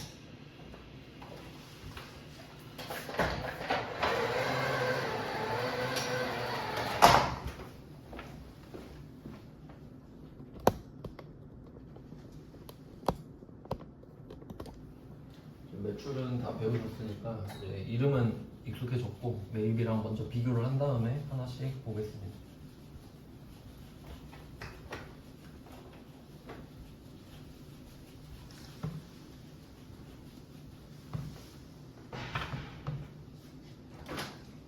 한 줄씩 쭉 한번 써볼게요. 일단 왼쪽엔 매출을 쓰고 오른쪽은 매입 쓰고 이렇게 비교해볼게요. 네. 정확하게 정반대가 아니에요. 매입은 훨씬 어렵습니다. 매출은 지금 배운 거는 매입에 비하면 아무 생각 없이 해도 되는 수준이에요. 그러면 뭐 차이를 보면은 이게 이름이 숫자만 다르고 이름은 똑같은 건 제가 검은색으로 쓸게요. 이 중에 11번 과세, 얘가 가장 대표적이었죠. 그리고 이 매입 쪽에도 51번 과세라는 게 있거든요. 근데 얘는 일단 두 번째 칸으로 밀어놓고 매입 쪽에서 제일 중요한 거는 54번 불공이라는 애 있거든요. 그래서 제가 순서대로 안 해놨어요. 그 중요도 순서대로 해놔가지고 보시면 번호대로 안 돼 있죠. 순서가 바뀌어 있죠. 이유가 뭐냐면 얘는 짝꿍이 둘입니다. 이걸 좀 개념을 잘 잡아야 돼요. 그러니까 이 부분이 진짜 중요하거든요. 차이가 왜 나오는지 말씀드릴게요. 이게 일단 그 개념 설명을 좀 해드리면, 내가 일반 과세자 뭐 기본 전제라서 뭐 이 용어가 중요하진 않아요. 물건을 살 때랑 팔 때를 한번 비교를 해봅시다. 지금 팔 때부터 배웠잖아요.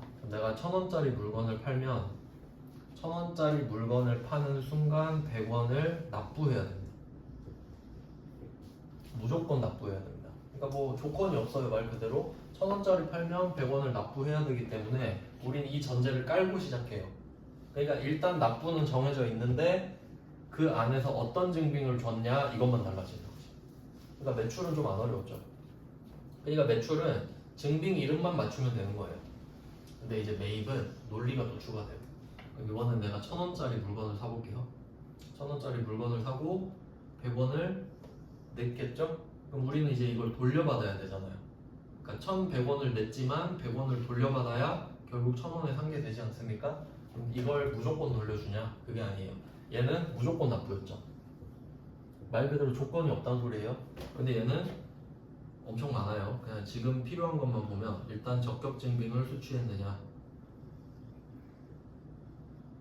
적격 증빙을 수취했느냐, 그리고 뭐 지금 필요한 것만 보면 매입세 불공제 사유라는 게 있습니다. 이게 중요한데 그걸 제가 두 번째 페이지에 넣어놓은 거거든요.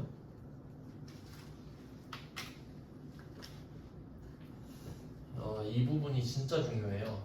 매입 매출 점표에서 제일 중요한데 이름을 좀 먼저 볼게요. 이 이름은 익숙해지셔야 되는데, 자, 여기서 이 100원이 매입세액입니다. 100원이 매입세액. 그러니까 이 1,000원이 매입액이거든요. 여러분이 1,000원짜리 물건을 샀잖아요. 그럼 여기에 붙어있는 부가가치세를 매입세액이라고 그래요. 안 어렵죠, 여기까지는? 그럼 여러분은 매입액과 매입세액을 같이 내야 되는데 이걸 돌려받고 싶은 거예요. 그러면 원래대로라면 아무런 뭐 특이사항이 없으면 얘를 돌려받는 게 맞죠? 그러니까 돌려받으니까 환급이라고 해야 맞거든요. 환급 받는다. 근데 내가 내야 될 세금도 있잖아요. 나 100원은 내야 되죠? 그러면 어차피 내가 100원은 내야 되고 100원은 돌려받아야 되니까 100원을 냈다가 다시 돌려받으면 번거로우니까 그냥 낼 돈 100원에서 100원을 빼고 내겠습니다. 이렇게 되는 거죠. 그러니까 환급이라는 의미예요. 여기서 그 매입세 공제라는 거는. 그러니까 환급이랑 공제랑 같은 말인 거지. 환급은 돌려받는다는 뜻인데 결국 그걸 빼고 내니까 그게 그거잖아요. 그래서 얘는 환급의 의미예요. 공제는. 근데 국세청이 일단 적격 증빙을 받아오라고 그러거든요. 적격 증빙은 아까 보신 세금 계산서, 뭐 현금 영수증, 신용카드 매출 점표 이런 것들입니다. 근데 받아왔는데도 자기가 싫어하는 사유가 있대. 그래서 너는 부가가치세를 안 돌려주겠대. 그게 매입세의 불공제 사유입니다. 불공제는 안 돌려주겠다는 소리잖아요. 그 사유를 자기가 정해놨어요. 그러니까 적격 증빙 수취를 해야 되고 이 매입세액 불공제 사유가 아니어야 되는 거죠. 이거 좀 개념 잘 잡아야 됩니다. 아니어야 돼요. 왜냐면 매입세액 불공제 사유면 매입세액을 못 돌려받는 거잖아요. 그러니까 그 사유가 아니어야 되는 거지. 그리고 뭐 더 있거든요. 근데 이걸 다 통과하면 세액 공제를 해줘요. 그러니까 반대 차이가 온도차가 심하죠. 매출은 팔면 그냥 내요. 근데 매입은 이거 했어 저거 했어 다 물어봐. 다 통과하면 100원 돌려줘. 그래서 이때 보시면 두 개가 되는 이유가 얘는 무조건 내야 되니까 선택권이 없잖아요. 안 낸다가 없잖아요. 그러니까 낸다. 그리고 이쪽에 가면은 얘는 못 돌려받는다, 얘는 돌려받는다. 못 돌려받는다, 돌려받는다. 그러니까 자세하게 쓰면 이 5사 불공은 매입세액 불공제일 때,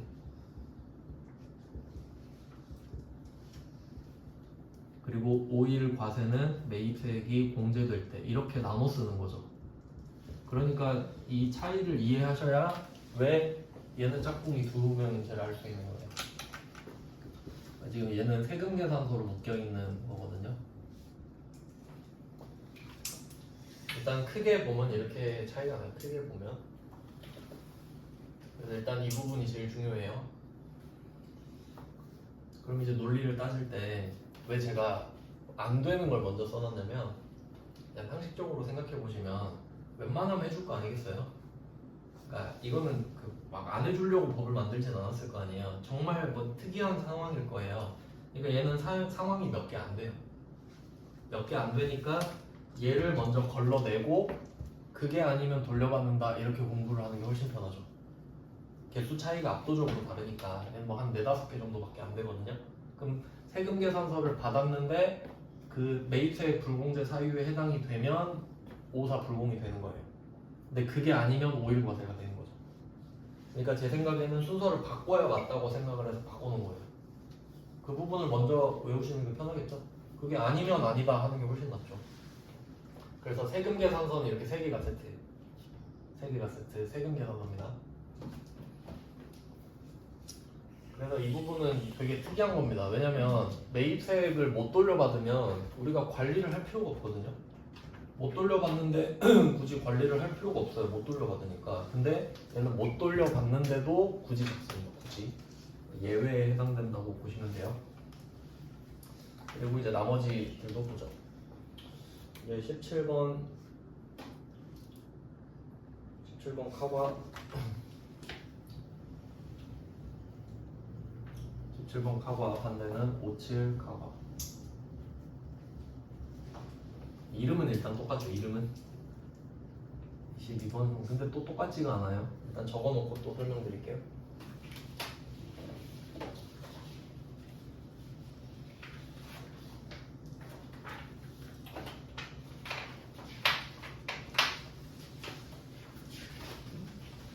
번호는 외우실 필요는 없어요. 저도 못 외웠어요.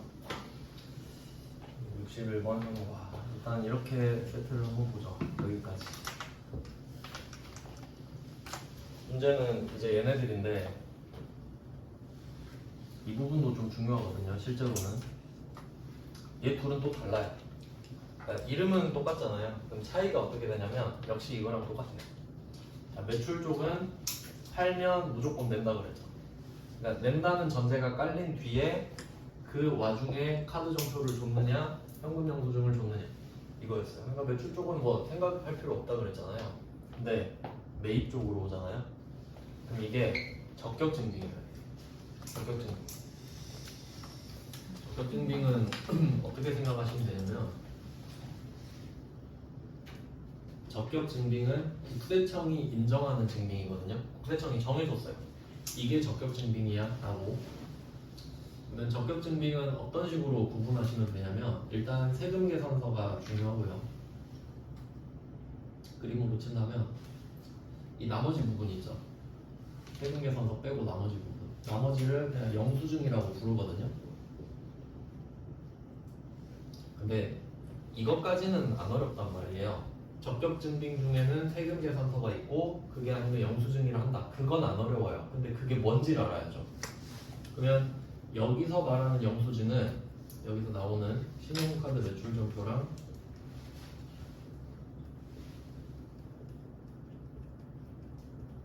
신용카드 매출전표랑 그리고 현금 영수증 이렇게라고 알고 계시면 됩니다. 범위를 막 넓히진 않을게요. 딱 필요한 부분만 알려드리겠습니다. 그러니까 결과적으로는 3개가 있다고 보시면 되는 거예요. 3개가 있다. 그래서 이 두 개 급을 나눕니다. 그래서 급이 나눠진 이유가 이렇게 지금도 이미 나눠져 있죠. 세금 계산서는 위쪽에서 이미 정리했고 그 다음에 밑에 카드 점표랑 현금 영수증 이렇게 나오잖아요. 근데 이제 매출 쪽은 무조건 내가 안 줘도 부가세 내는 건데 그냥 카드 점표 주고 내겠다. 현금 영수증 주고 부가세 내겠다 이거예요. 근데 매입 쪽은 이걸 또 거쳐가야 될 거 아닙니까? 그래서 이쪽은 세금 계산서였고 그래서 지금은 좀 설명드리기 엄청 복잡한데 이게 세금 계산서를 아무나 발급할 수 있는 게 아니에요. 그러니까 자격이 있어요. 그걸 발급 못하는 사람도 있거든요. 그러니까 여기서 중요한 거는 이걸 발급해서 나한테 준 사람 있죠. 그러니까 상대방이 세금 계산서를 발급할 수 있는 사람이어야 돼요. 그러니까 이 정도만 알고 계시면 됩니다. 세금 계산서가 발급 가능한 사람이 따로 있다 정도만.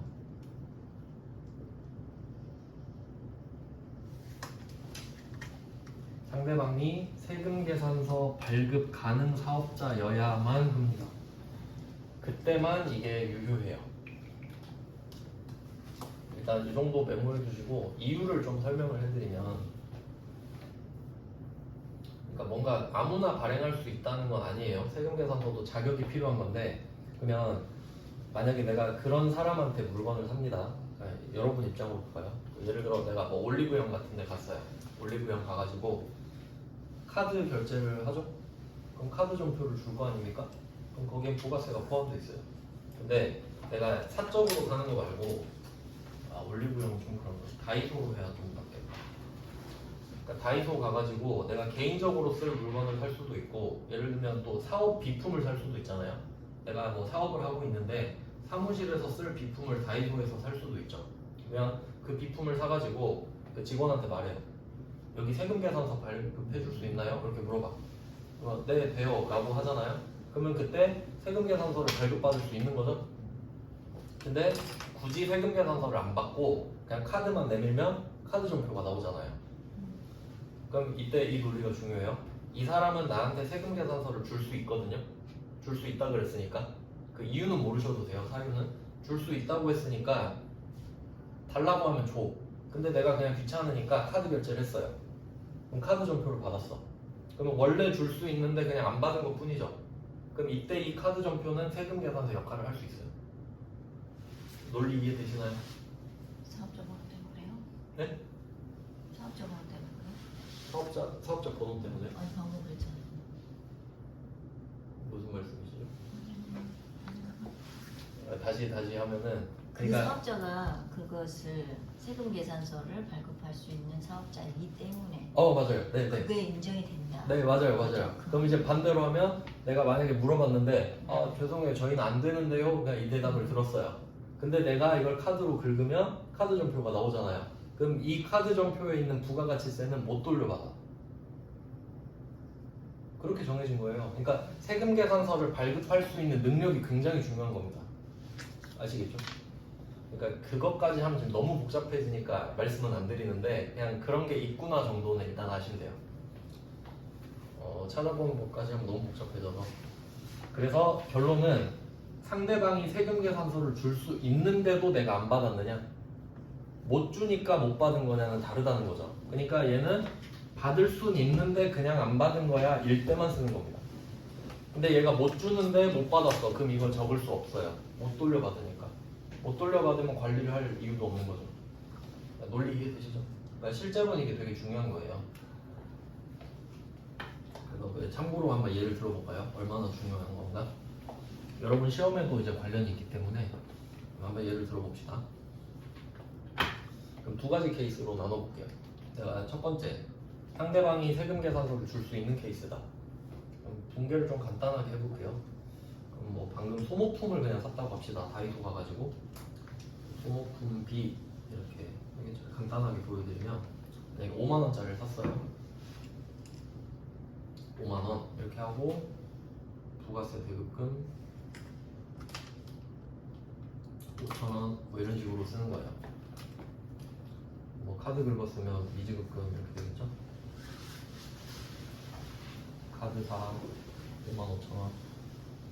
자, 그럼 이거는 상대방이 세금 계산서를 줄 수 있는 다이소입니다. 그럼 내가 카드 결제를 했어요. 그럼 이 부가가치세는 돌려받을 수 있는 겁니다.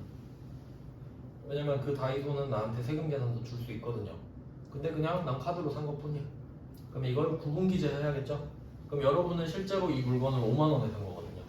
왜냐면 5천 원은 내긴 하지만 돌려받을 거니까. 이렇게 이게 관리예요, 관리. 돌려받을 수 있으니까 적어놓는 거지. 자, 그럼 두 번째. 이번엔 다이소 말고 그냥 동네 구멍가게 잡화점 갔는데 세금 계산서 돼요 하니까 안 된대.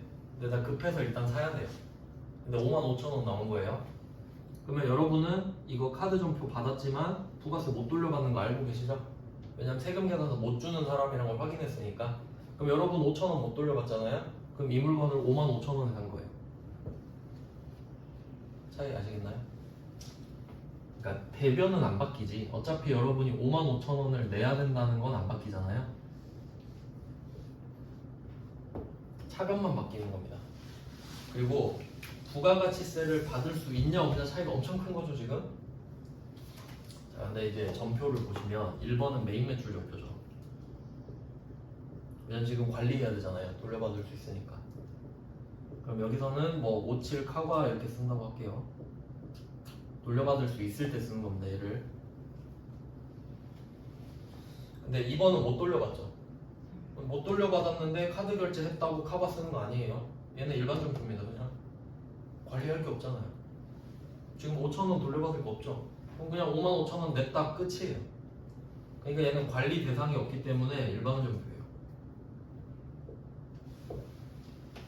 이런 논리가 전개되거든요.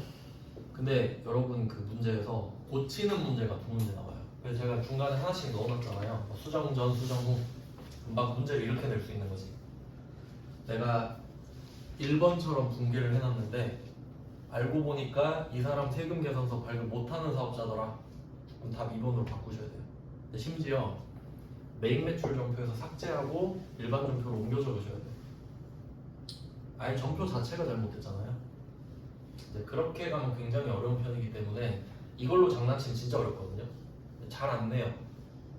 이제 이건 좀 건드리면 안 되는 부분, 좀 어려운 부분이어가지고. 근데 실무에서는 이게 중요하단 말이죠. 그러니까 관리 여부로 결정이 된다라고 보시면 됩니다. 차이 아시겠죠? 그러니까 매출 쪽은 내가 세금 계산서를 못 주는 사업자여도 매출은 그냥 적어요. 왜냐면 어차피 걷어서 내는 거니까 무조건. 근데 매입 쪽은 내가 이 부가세를 살리냐 마냐 하는 이야기이기 때문에 상대방의 자격도 따지고 불공제 사유가 아닌 것도 따지고 막 그래야 된다는 거죠. 그러니까 이 둘은 같은 게 아니에요. 완전 다릅니다. 완전 달라요. 그러니까 이제 차이를 보면은 매출 쪽은 하나씩밖에 없잖아요. 근데 매입은 지금 세금 계산서 2개 있죠. 그럼 얘도 얘 반대가 일반 전표가 하나 있다라고 보시는 게 맞죠. 그러니까 세금 계산서는 안 되는 거 54 불공 하나 있잖아요.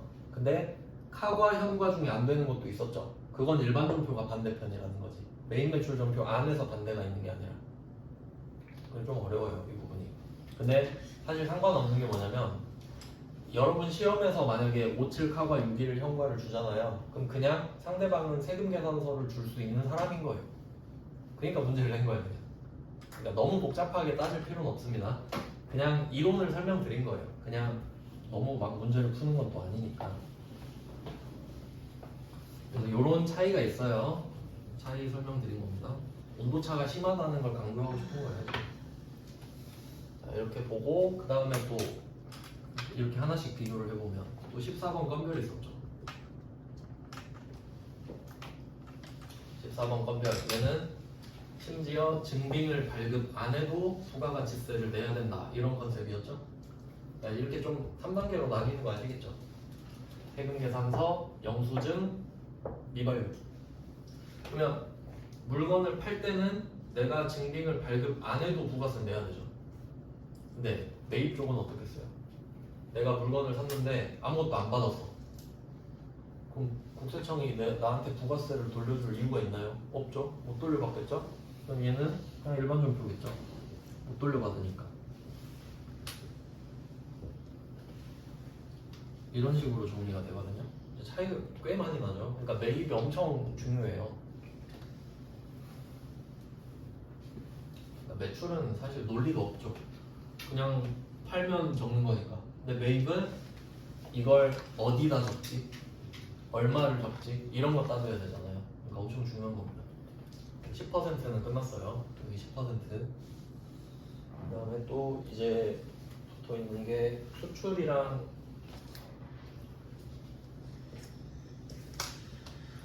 수입, 이걸 제가 강조해서 보여드렸죠. 왜냐면 이 부분은 또 중요한 게 수출은 10%고 수출은 0%고 수입은 10%잖아요. 그러니까 얘는 또 경계 자체도 바뀌어요. 경계 자체가. 그러니까 지금 10%를 먼저 하고 있다고 하면 경계가 이렇게 되는 거죠. 일자로 똑 떨어지는 게 아니고 얘는 영세율로 가야 되고 얘는 10%로 가야 되니까. 그러니까 제가 그 구분해 놨잖아요. 일부러 10%는 뭐다, 0%는 뭐다. 그러니까 수출은 0%가 있고 수입은 10%가 있죠. 그러니까 어긋나 있다는 걸 제가 강조한 겁니다. 그리고 뭐 12번 영세, 이건 뭐 안 틀리죠. 그냥 영세를 틀리긴 어려워요. 얘 둘은 이제 세트고 이렇게 된다는 거죠. 영세는 매출은 2개, 매입은 1개. 그 다음에 뭐 면세는 이제 거의 안 나온다고 보셔야 맞는데, 면세가 제가 알기로 여태 2문제인가 나왔어요. 그 중에 그나마 토지가 좀 신빙성이 있으니까 토지를 넣어놨는데, 그럼 이거 토지 팔았다라고 생각하시면 되겠죠. 토지 파는 거밖에 없어요. 이거는 현실적으로 생각하면. 그리고 이제 반대편이 53번 면세 이렇게 있는데, 그리고 또 그 밑에다가 제가 58, 62 뭐 이것도 써놨는데요. 58 뭐 카면도 있고 현면도 있죠.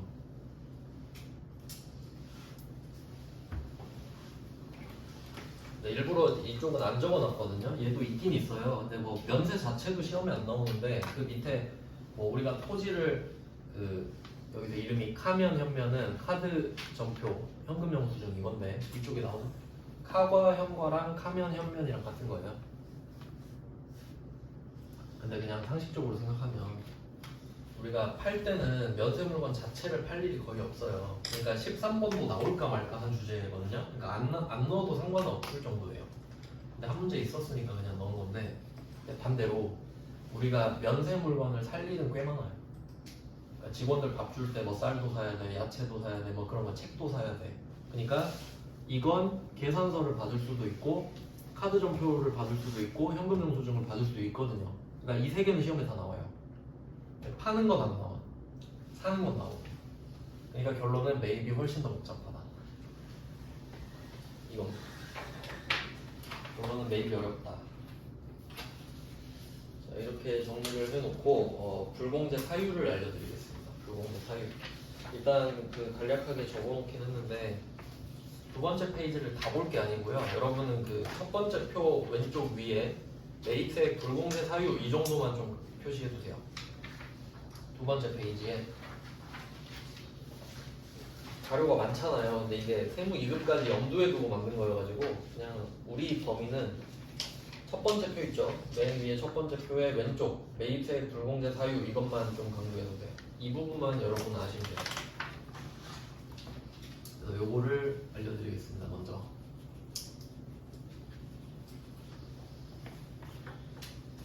일단 논리를 설명. 입력은 별로 안 어려운데 역시 논리가 개념 잡는 게 좀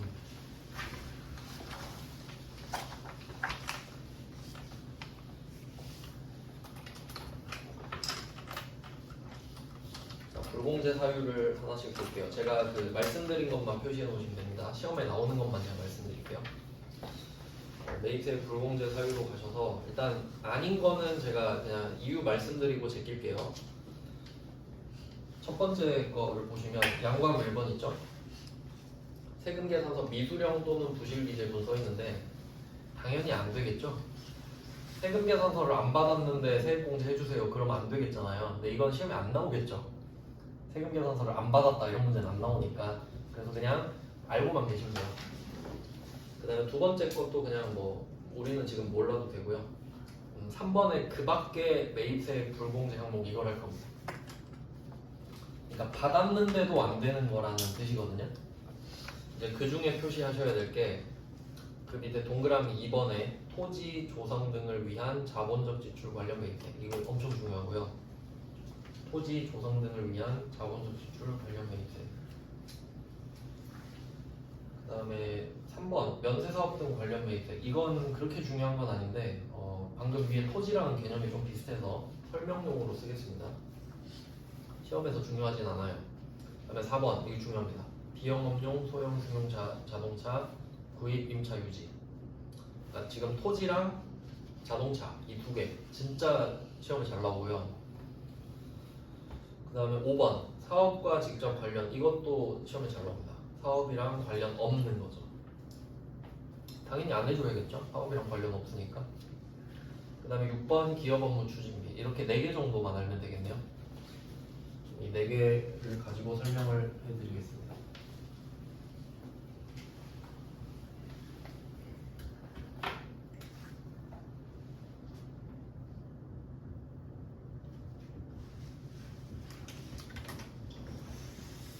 자, 매입세 불공제 사유 이 부분 진짜 중요합니다. 그러니까 이게 상황을 정확히 아셔야 되는데 그 무슨 상황이냐 하면 내가 부가가치세를 냈는데도 못 돌려받는 상황인 겁니다. 부가가치세를 냈는데도 안 돌려주겠대 국세청이 여기에 해당이 돼서. 그러니까 그 달리 말하면 내가 부가가치세를 낸 적이 없으면 돌려받을 것도 없죠. 그러니까 냈는데 못 돌려받는다 이걸 전제로 깔고 가셔야 됩니다. 냈는데도 억울하게 못 돌려받는다 이런 느낌이에요. 근데 저는 처음에 설명을 드릴게 일단 키워드는 뭐냐면 키워드는 이거 그냥 제가 만든 건데 과세 사업이랑 관련이 없으면 과세 사업이랑 무관하면 안 해주겠다가 저는 이렇게 생각을 했어요. 과세 사업이랑 관련 없으면 안 해주겠다. 이걸로 좀 크게 키워드를 잡죠. 그러면 여기서 가장 먼저 나가 떨어지는 게 뭐냐면 사업과 직접 관련 없는 지출이죠. 그러니까 이거는 쉽게 말하면 그거예요. 사적으로 쓴 거 있죠. 그러니까 예를 들어서 우리 집에 TV가 한 대 필요해요. TV가 한 대 필요해. 근데 회사 이름으로 TV를 사놓고 세액공제를 받고 집으로 갖고 가는 거예요. 이게 탈세죠. 가장 많이 일어나는 탈세인데 그게 사업과 관련 없는 거 아니겠습니까? 그럼 거기에 있는 부가세를 빼주면 안 되겠죠. 그럼 전부 다 그렇게 하면 되잖아요. 그러니까 그게 일단 바로 나가 떨어지는 겁니다. 그 다음에 두 번째가 면세사업 등 관련 매입세액이 되겠죠. 그래서 제가 일부러 과세사업이라고 썼거든요. 과세사업. 그러면 차이를 좀 보여드릴게요. 과세사업자랑 면세사업자랑 차이를 좀 보여드릴게요. 자세히 알려드리고 싶은데 시간도 그렇고 좀 여러분 힘들어하실까봐 정말 간단한 것만 알려드리고 있습니다. 자, A는 일반과세자라고 가정하고 B는 면세사업자라고 가정하겠습니다.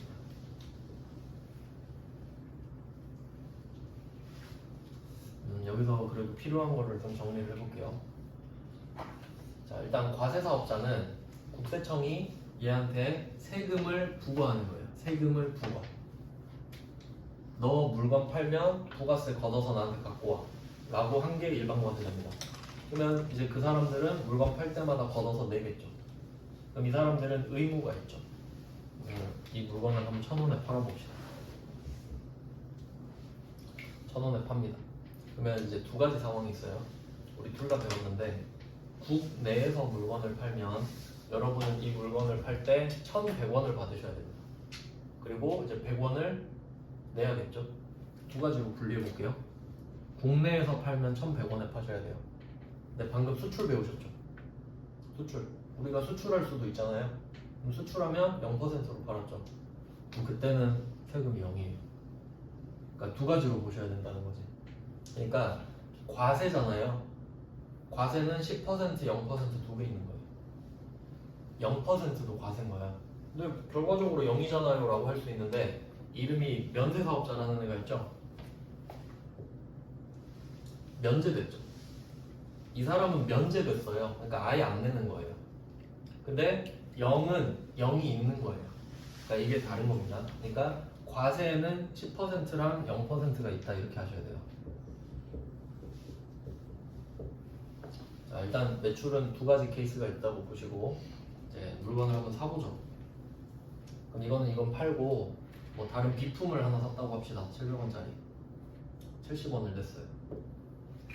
자, 그럼 이때 이 일반과세자는 100원을 걷든 빵원을 걷든 내면 되는 거죠. 그러면 이제 국세청 입장에서는 이게 의무인 거죠. 의무. 얘는 의무를 지고 있구나.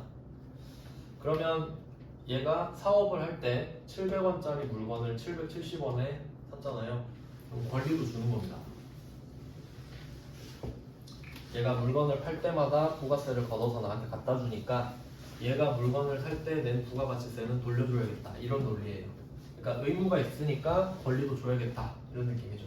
그러면 두 가지로 한번 나눠서 보시면 첫 번째 케이스는 100원을 내야 되죠. 근데 어차피 70원 돌려받을 수 있잖아요. 그러니까 100원에서 70원을 뺀 30원만 내는 거예요. 첫 번째 경우는. 네, 내가 이걸 수출하잖아요. 수출하면 70원은 냈는데 팔 때는 뭐 외국에서 부가세 거둘 수 없잖아요. 그럼 빵원을 걷었죠. 그럼 가면 국세청에 가면은 70원 돌려줍니다. 왜냐면 의무가 있기 때문이죠. 0도 의무라는 거예요. 그러니까 70원을 돌려줍니다. 네, 이렇게 생각하시면 되고 그 다음에 이제 면세사업자로 갈게요. 자, 면세사업자는 1,000원에 물건을 팝니다. 없죠? 면제됐잖아요. 그러니까 이 영세율이 적용된 거랑 면세사업자랑 결과는 같은데 다른 겁니다. 영세율을 적용받았다 하는 거는 이미 일반과세자라는 전제가 깔린 거예요. 일반 과세자만 0% 적용받을 수 있거든요. 참고로 면세사업자는 수출해도 면세입니다. 그냥. 자, 자, 그러면 이제 면세사업자가 또 사업에 필요한 물건을 샀어요. 700원에. 그럼 770원에 샀겠죠? 왜냐면 이 물건 파는 사람은 상대방이 과세사업자든 면세사업자든 상관없죠. 무조건 부가세 거두면 되는 거죠. 네, 여기 보시면 의무가 없죠. 의무가 없잖아요. 권리 안 줍니다. 못 돌려받습니다. 그러니까 이 70원을 못 돌려받아요. 그러면 이 면세사업자는 이 물건을 770원에 사고 끝난 겁니다. 그러니까 여부를 따질 필요도 없어요. 이 불공제 사유를 따질 필요도 없어요. 왜냐면 여기 써 있잖아요. 면세사업 등 관련 매입세. 면세사업자는 면세사업을 하고 있죠? 그럼 여기서 쓴 70원이 면세사업 등 매입세액이죠? 안 해주겠다고. 그럼 얘는 좀 포괄적이죠. 네가 면세사업자면 안 해주겠다는 소리잖아요. 이유는 의무가 없는데 왜 해주겠냐? 이런 느낌입니다. 그러면 이제 어떤 문제가 생기는지도 좀 알려드릴게요. 참고로. 그러면 보시면 이 A는 과세사업자잖아요. 과세사업자. 그래서 이 선을 기준으로 아래를 보시면 아래쪽은 절대 손해 안 보죠. 100원을 걷어서 70원 돌려받고 30원 내면 손해 안 보죠. 안 냈으니까 70원 낸 거 돌려받죠. 이렇게 끝나면 그러니까 일반 과세자는 이 아래쪽으로 손해 절대 안 봅니다. 절대로. 논리상으로. 물론 불공제 사유면 못 돌려받겠지만 이제 위쪽을 보세요. 위쪽은 1,000원짜리 1,000원에 팔았는데 700원에 샀다. 그러면 소득이 300원. 이 두 개는 별개입니다. 아래쪽은 부가가치세를 걷고 내고 돌려받고 이러는 거고 위쪽은 내가 번 돈을 말하는 거예요. 지금 300원이 진짜로 남았습니다. 근데 이제 면세사업자로 가보시면 아래쪽은 정리가 안 되고 있죠. 지금 안 냈고 못 돌려받았잖아요. 그럼 이 70원이 위로 올라가 버리는 거거든요. 이 선 위로. 그러면 1,000원에 팔았는데 770원에 산 거야. 230원 생기죠. 소득이. 이렇게 돼요. 그러니까 이제 면세사업자는 기본적으로 이 면세사업자가 자기가 세액공제를 못 받기 때문에 자기가 가격을 올리는 이슈가 있어요. 왜냐면 똑같이 소득 300 만들고 싶으면 1,070원에 팔아야 될 거 아닙니까? 그쵸? 그러니까 이런 이슈 때문에 막 세액공제들이 뭐 다른 게 있고 그렇습니다. 그냥 이걸 참고하시면 돼요. 이걸 뭐 누적 효과 이렇게 말을 하는데 그냥 이런 식이라는 거죠. 그러니까 면세사업자는 자기가 부가세를 낸 걸 못 돌려받잖아요. 그러니까 자기 판매 가격에 반영을 할 수밖에 없어요. 이 정도를 상식적으로 알고 계시면 됩니다. 그래서 어쨌든 면세사업이 안 되는 이유를 설명드린 거예요. 지금 면세사업자 의무가 없으니까 권리를 안 주겠다. 근데 시험에 나오진 않는데 제가 토지가 중요하다 했잖아요. 그 논리 때문에 그렇습니다. 일단 이것만 적어 놓을게요. 면세사업은 내가 평소에 파는 물건 자체가 면세라는 거죠. 근데 토지는 제가 면세 물건이라고 알려드렸죠. 그러니까 우리가 시험에 문제를 접하게 되면 우리가 갑자기 면세사업자 이렇게 나오진 않아요. 왜냐면 과세사업자잖아요. 원래 우리는. 근데 토지를 팔았다 이럴 수는 있잖아요. 그러니까 면세사업에 면세사업에 관련된 거는 시험에 못 내지만 토지에 관련된 건 시험에 낼 수 있지. 그런 논리예요. 그러니까 토지에다가 그냥 면세 물건만 써놓고 좀 쉬다가 계속 보겠습니다.